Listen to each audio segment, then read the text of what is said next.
कैसे सूर्या सर? जी सर, एकदम perfect. So finally सारा क्लासेस वगैरह कैसा आज सर समापन हो गया है। समापन हो गया। 30 तारीख का जो है उस दिन सर शिकार करेंगे सारे स्टूडेंट। हाँ जी। मैंने भी इसी को लेकर कल एक सीपीसी का क्लास लिया था। जी सर, मैं देखा मैंने सर 2 घंटे देखी सीपीसी। समझ में लॉ का सर थोड़ा कम आया, बट एक्चुअली क्या है कि जो पीछे का जो था ना माहौल और जो था उसमें सर मजा आ गया। 550, 450, 650 मजा आ गया सर। मेरे को ज़रूर भी था सर, बाकी सारे आईपीसी वगैरह सारी क्लासेस हो रही थी, एक सीपीसी बचा था। जी। मैंने कैंडिडेट से प्रॉमिस किया था, मैंने कहा कि भाई आपके उत्तराखंड एग्जाम से पहले 30 अप्रैल को एग्जाम है, तो उस एग्जाम से पहले आपकी सीपीसी की क्लास कराऊंगा ही कराऊंगा, तो उसी को लेकर करना ही था।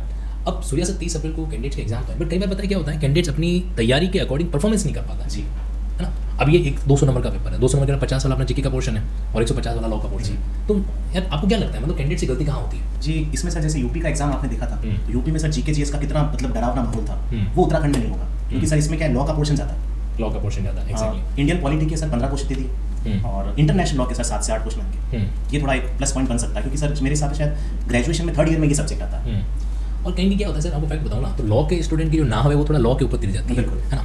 अब बाकी के एग्जाम में तो क्या था, कई बार होता है जैसे यूपी की बात करें तो उस समय तो उन्होंने जितने सब्जेक्ट थे नए सब्जेक्ट ऐड कर दिए, सवाल उसमें से एक भी पूछा नहीं, ठीक है। तो कैंडिडेट्स के लिए परेशानी हो गई थी। यहाँ पर लॉ के सिर्फ 7 ही सब्जेक्ट हैं जी, आपकी CrPC, IPC, evidence and transfer property है, हिंदू लॉ है, मुस्लिम लॉ है वगैरह। तो मेरा ही मानना है कि जो कैंडिडेट ने जो कुछ पढ़ा है बस उसी पे फोकस करना। अभी इस टाइम पे उसको कुछ नया ट्राई नहीं करना चाहिए, है ना। जो उसने अभी लास्ट टाइम में ठीक है आप एमसीक्यू वगैरह सॉल्व कर लो, या फिर सबसे बेस्ट होता है कि अभी आप जो है मेडिटेशन करो जी इस टाइम में, क्योंकि देखो एग्जाम के टाइम में दिमाग का शांत रहना बहुत जरूरी है। एक गलती एग्जाम कैंडिडेट ये भी करता है कि एग्जाम से पहले रात को सो नहीं पाता है। वो गलती नहीं है, उसको मैं एरर कहूँगा, क्योंकि लाइट वाइट सब उसने बंद कर दी कि भाई मेरे को सोना है, लेकिन वो सो नहीं पा रहा है। क्यों नहीं सो पा रहा है? क्योंकि अगले दिन माइंड के अंदर तो एग्जाम की टेंशन घूम रही है। तो ऐसे केस में सूर्य सर इनको क्या करना चाहिए, कैंडिडेट को वहाँ पर आंखें बंद करके मेडिटेशन करोगे, सेक्शन 1 2 3 4 5 6 7 8 इस तरीके से सेक्शन को जब रिकॉलिंग करेगा ना बंद आंखों से, तो एक टाइम के बाद दिमाग थकेगा और अपने आप सो जाएगा। नहीं तो क्या होता है 10 बजे सो गया, 10 के 11 बज गए, करवटें बदल रहा है, नींद आ नहीं है, 11 से 12 बज गए, तो अब टेंशन और बढ़ती जाएगी और यार 2 घंटे खराब हो गए, कुछ किया नहीं। तो ऐसे केस में बढ़िया है, नींद नहीं आ रही है, टेंशन मत लो, आप रिकॉलिंग स्टार्ट करो, है ना। आंखें बंद करके चीज़ों को मेडिटेट करो कि जो आपने पढ़ रखा है, जो दिन भर में पढ़ा है उसी को रिकॉल करो। तो उससे क्या होता है, कहीं कम से कम ये तो रहेगा कि भाई नींद नहीं आई तो कोई बात नहीं, 2 घंटे मैंने मेडिटेशन नहीं किया, मैंने सेक्शंस को समझने की कोशिश की, और वो काम भी आएगा, एग्जैक्टली, और वो अगले दिन जो है काम भी आएगा। तो ऐसे केस में कोशिश करनी चाहिए बढ़िया नींद देने का। अच्छा मैं एक किस्सा बताऊँ, मेरे केस में सीए का पेपर था, मेरे साथ भी ऐसा कि ह्यूमन नेचर है। तो मैंने तो क्या किया, सूर्य से बढ़िया जाके रात के 8 9 या 10 साढ़े 9 बजे जो है मस्त दही की लस्सी पी के आ गया 2। ये तो सर बहुत अच्छा काम किया सर आपने। क्योंकि मैंने सोचा कि भाई दही पीने से नींद आ जाती है, लेकिन उस दिन भी आई नहीं।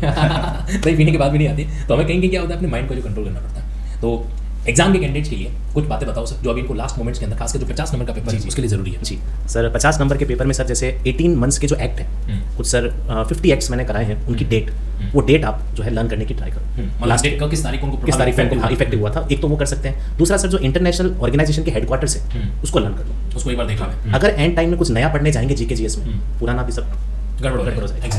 ये तो मतलब जो पढ़ा है, जो ऑब्जर्व किया उसी को करो, नई चीज़ को ट्राई नहीं करना चाहिए। अब यहाँ पर मैं आप सभी को लॉ के बारे में बताना चाहता हूँ कि देखो लॉ के फील्ड में तो हमारा फिक्स है, आप यकीन मान के चलिएगा बेयर एक्ट हमारे लिए सब कुछ है, और आपका मोस्टली जो पेपर कवर होगा बेयर एक्ट सही होगा, इतना विश्वास खुद के ऊपर लेके चलना, ठीक है। अभी बिल्कुल भी पैनिक मत हो। आप जैसे स्कूल के अंदर 10वीं 11वीं 12वीं के एग्जाम नहीं देते थे, इतना का रिलैक्स होकर जाओ।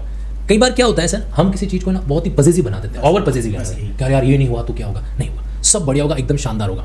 और वैसे भी आप लोग को याद रखना है कि एग्जाम के बाद में हमें देहरादून का ऑफलाइन इवेंट भी तो करना है, गेट टुगेदर का, वहाँ पर सब लोग मिलने वाले हैं। देहरादून पे जो अकेडमी स्टोर है ना, तो एग्जाम से फ्री होती है, सीधे वहाँ पे आ जाना, वहाँ पे अपन पेपर का जो भी डिस्कशन करना है वो कर लेंगे, ठीक। तो इसीलिए मस्ती से बढ़िया से एग्जाम दे के आओ, और जितना कूल रिलैक्स होकर करना है। अच्छा एग्जाम सेंटर को किताब ले जाना नहीं है अपन को, जितना पहले पढ़ा है बस उतना ही ठीक है, ठीक। लास्ट मोमेंट में खुद को पैनिक नहीं करवाना, एग्जाम से कम से कम जो है आपको आधा 1 घंटा पहले पहुँचना है, क्योंकि देखो जहाँ पे आपका स्कूल है वहाँ पे जरूरी नहीं है कि मैनेजमेंट प्रॉपर हो सकता है कि वहाँ पर आपका वो फालतू में 10-15 मिनट खराब करवा दे अरेंजमेंट करने में, क्लास सीटिंग कराने में। इसलिए पहले जाने में ही क्या होता है, हमारे लिए ठीक है जो रहेगा। तो 3 बातें आपसे कहना चाहता हूँ, जो पढ़ा है उसी पे फोकस कर लो, ठीक है। खुद को जितना कूल, जितना रिलैक्स रखो, जितना एकदम टेंशन फ्री है उतना रखना, इधर तो बुक्स कैरी वेरी नहीं करना है अपन को। और नंबर 3 है टाइम पे पहले पहुँचना।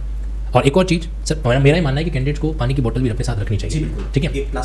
प्लास्टिक की ट्रांसपेरेंट बोतल जो हो, या फिर अगर आपने बिस्लरी के लिए तो उसका स्टिकर फाड़ दो, वहाँ से ऊपर से स्टिकर हटा तो ट्रांसपेरेंट बन जाएगी वो। तो पानी की बोतल रखनी चाहिए, ताकि मतलब बीच में हल्का सा मामला भी थोड़ा सा अगर आपको अनकंफर्टेबल फील हो तो पानी जो होता है बहुत जो है हमारी हेल्पफुल है। सर मास्क इंपॉर्टेंट हो गया है। हाँ अभी थोड़ा सा कोविड का मामला चल रहा है तो फालतू परेशानी ना हो, इससे बढ़िया है कि मास्क कैरी करना, ठीक है। और मास्क वो कैरी करना जिसमें आप कंफर्टेबल भी हो, जैसे कपड़े का मास्क होता है तो ठीक रहेगा, क्योंकि वो जो दूसरा वाला मास्क होता है उसको 2-3 घंटे हम कैरी नहीं कर सकते, ठीक है। तो कपड़े का मास्क लेके जाइए। बाकी आपको एग्जाम के अंदर ध्यान रखना, अगर जब तक आप नहीं चाहते आप एग्जाम आपको डिफीट नहीं कर सकता, इतना विश्वास खुद पर बना के रखना। तो खुद ही को कर बुलंद इतना, और चला जा उत्तराखंड का एग्जाम देने जैसे तैसे। एग्जाम का रिजल्ट आगे तुझसे पूछेगा कि अब तू मेंस की तैयारी करेगा तो करेगा कैसे। मेंस की तैयारी होगी इसका मतलब प्रीलिम्स का मामला क्लियर होगा, ठीक है जी। So wish you all the very best.